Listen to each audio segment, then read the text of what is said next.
आपको lecture number 14 में खुशामदीद कहता हूँ। आज का बेसिकली जो हमारा लेक्चर है वो है एक बहुत ही अहम टॉपिक है HTML5 का, जो कि है डिव। आप यकीन करें, आप जितनी भी वेबसाइट्स बनाएंगे, नेक्स्ट हम इंशाल्लाह प्रोजेक्ट्स पे भी काम करेंगे, तो डिव आपको बार बार नज़र आएगा।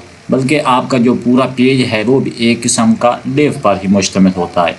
यानी कि आप इस तरह कह सकते हैं कि अगर आप एक मकान बना रहे हैं तो मकान बनाने से पहले ज़ाहिर सी बात है, आपको पता है कि आपकी ज़मीन कितनी है। आप उसके सेक्शंस बनाएंगे कि इस जगह कमरा बनाना है, इस जगह वाशरूम्स बनाने हैं, तो वो जो आप जगह डिसाइड करते हैं, बिल्कुल इसी तरह वेबसाइट के पेज के अंदर भी सेक्शन बने होते हैं, जिनको हम बेसिकली डिव भी कह सकते हैं। यानी कि डिव है stands for division. For example एक चीज़ है, उसके 10 हिस्से हैं, तो हर हिस्सा एक उसका डिवाइडेबल चीज़ होती है, तो इसको हम डिव कहते हैं। तो सबसे पहले हम आते हैं अपने फोल्डर पर, इसको हम ओपन करते हैं। सॉरी, मैंने राइट क्लिक किया, राइट क्लिक नहीं करना, ओपन।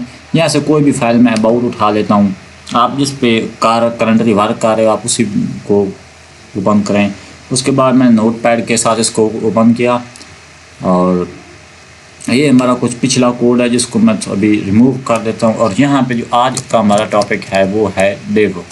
बेसिकली मैं यहाँ पे लिख देता हूँ, डिव इज़ टुडे टॉपिक। ये हमारा आज का टॉपिक है।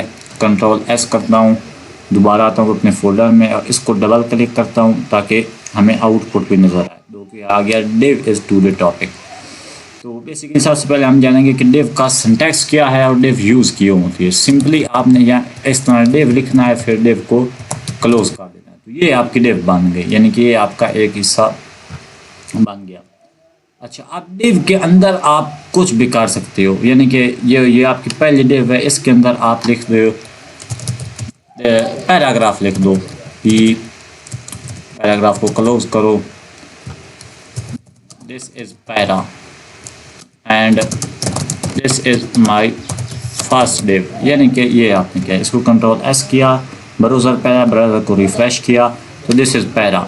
तो अब ये एक डिव के अंदर आपका पैरा आ रहा है। यानी कि आप जितने मर्जी पैराग्राफ यहाँ से बढ़ाते जाएं, कंट्रोल सी करें, कंट्रोल वी करें, कंट्रोल वी करें, कंट्रोल वी करें। सॉरी, यहाँ पे मैं आके इंटर करता हूँ। तो ये आपके जो इतने पैरे हैं, जो गलबन 4 बनते हैं, तो ये एक डिव के अंदर आ गए। कंट्रोल एस करता हूँ और पेज को रिफ़्रेश करता हूँ, तो ये देखो ये आपके आगे 4 पैराग्राफ। अब आप यहाँ पे आओ और आप चाहते हो कि मैं एक अलग डिव लूँ जिसके अंदर मैं हेडिंग रखना चाहता हूँ, डिव के अंदर हेडिंग। तो यहाँ पे मैं कर देता हूँ H1, this is new div. हाँ, मैं इसको ऐसे कह देता हूँ। अब मैं कंट्रोल एस करता हूँ, जाके पेज को रिफ़्रेश करता हूँ, तो ये मेरी नई डिव आ गई। अच्छा, इसके अंदर अब मैं हेडिंग्स के नीचे मज़ीद मैं पैराग्राफ भी रख सकता हूँ। कंट्रोल सी, ये मैं आप कॉपी करके आपको समझाने के लिए बता रहा हूँ। कंट्रोल वी, कंट्रोल एस,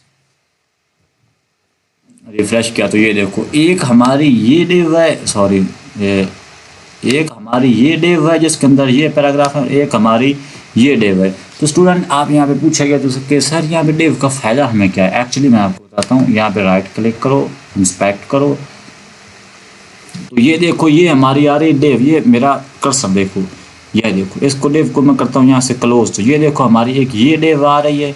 इधर आपको गलबन प्रीव्यू भी नज़र आ रहा है। यूँ ही मैं ले जाता हूँ, एक हमारी ये डिव है, उसके बाद एक हमारी ये डिव है। इस डिव को यहाँ से मैं क्लोज करता हूँ। अब हमारे पास सिर्फ 2 डिव हैं। हम चाहें तो पहली डिव को ओपन कर सकते हैं कि ये चीज़ हमारी पहली डिव में है। इसी तरह ये आपको आगे वाले लेक्चर में मज़ीद बहुत अच्छी तरह क्लियर हो जाएगा और आप खुद यूज़ टू हो जाएंगे डिव को इस्तेमाल करने के। हालांकि आप डिव ना भी इस्तेमाल करें तब भी ये तो कोड चलना था, लेकिन आपको इसका मज़ीद आगे जाके बेनिफिट का पता चलेगा। तो ये स्टूडेंट्स था हमारा डिव, जो कि हमने कंप्लीट कर दिया। और आगे हम मज़ीद 2 चीज़ें पढ़ते हैं जो कि बहुत ही अहम है।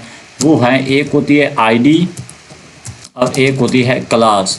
स्टूडेंट्स काम इन दोनों का सेम है, लेकिन जिस तरह नाम मुख्तलिफ है, इसी तरह थोड़ा सा इनकी जो खसूसियात हैं वो भी आप पढ़ लें कि वो भी थोड़ी सी मुख्तलिफ है। तो सबसे पहले हम पढ़ते हैं आईडी के बारे में। स्टूडेंट्स फॉर ऐसे आप ये इसका आईडी का सिंटैक्स है। फॉर एग्जाम्पल यहाँ पे मैं इसको आईडी दे देता हूँ div1, तो ये आईडी मेरी होगी div1। कंट्रोल सी, अब मैं कॉपी करता हूँ, इसको मैं कर देता हूँ कंट्रोल वी और इसको मैं कह देता हूँ ID2।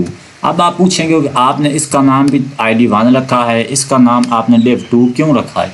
तो बेसिकली जो ID होती है ये हर dev की आपने मुख्तलिफ बनानी है। जिस तरह आपके रोल नंबर मुख्तलिफ होते हैं, जिस तरह आपका आइडेंटिटी कार्ड नंबर, जिस तरह आपके मोबाइल नंबर, ये चीज़ें एक दूसरे से नहीं मिलती। बिल्कुल जब भी आपने ID यूज़ करनी है तो ID के अंदर जो नाम रखना है वो डिफरेंट रखना है। अब इसको मैं dev1 कह सकता हूँ, यानी कि फॉर एग्जाम्पल dev1 नहीं बल्कि मैं इसका आसान नाम लिख देता हूँ। मैं कहता हूँ कि फर्स्ट dev, इसका नाम मैं लिख देता हूँ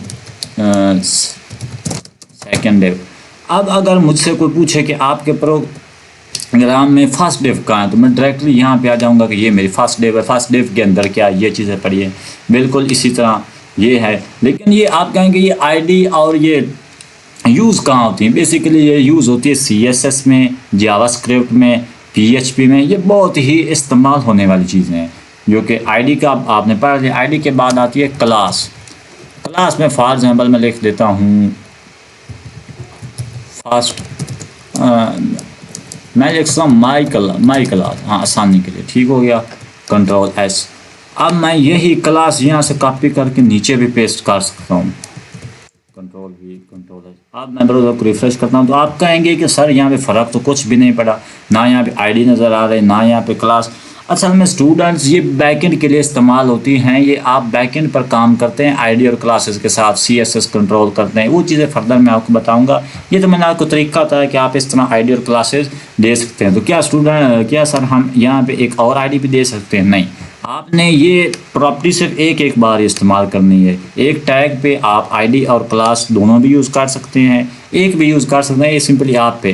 तो सर क्या हम H1 के अंदर भी ID और क्लास यूज़ कर सकते हैं? जी बिल्कुल, आपका जिस टैग में दिल करता है आप ID और क्लास को इस्तेमाल कर सकते हैं। अब जो मैंने आपको पहले कहा था कि इनकी खसूसियात में फ़र्क ये होता है कि क्लास आप एक ही नाम से रख सकते हैं। ये भी माई क्लास है, ये भी माई क्लास है, लेकिन ID आपने डिफरेंट रखनी है। ये फर्स्ट dev है, ये सेकंड dev है। अगर आप इसको भी फर्स्ट dev कर देंगे एरर कोई नहीं आना, लेकिन आपका जो प्रोग्राम का फ्लो है फिर वो तब्दील हो जाना है। और गूगल और SEO के मुताबिक भी ये प्रैक्टिस ठीक नहीं है। अल्लाह